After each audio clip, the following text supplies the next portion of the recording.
Because sin is defined as missing the mark. And when God is misrepresented, we miss the mark of our relationship in God and our purpose here on earth. So we have to be in that connection with God and to know His heart. When we read the scriptures, we've got to remember fruit of the Spirit. You know, because there's those scriptures that says God killed them all. You know, He opened up the earth and never swallowed. You know, we take those scriptures and, you know, I'm not here to explain all that.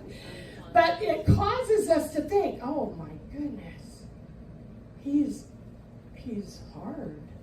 You know? And that right there can cause you to back up.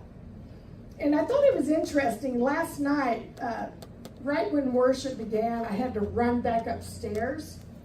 And then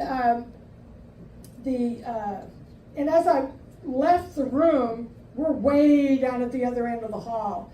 And I could see that hall. And then all of a sudden, this huge fly just passed by me. And I was walking and I could see it all the way down the hallway. It was interesting, you know, and I had this feeling of joy, like that fly was so happy to be free, so happy to just go, but man, he was beelining it. He hardly went out of his path at all. He just beelined it. And I thought, God, are you talking to me through a fly?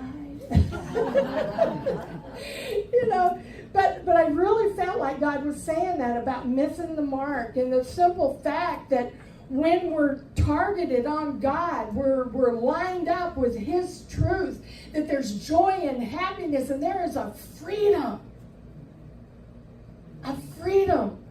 that we can just run, we can fly. And I just know that that's important, and that's where we need to be, you know, with God's truth.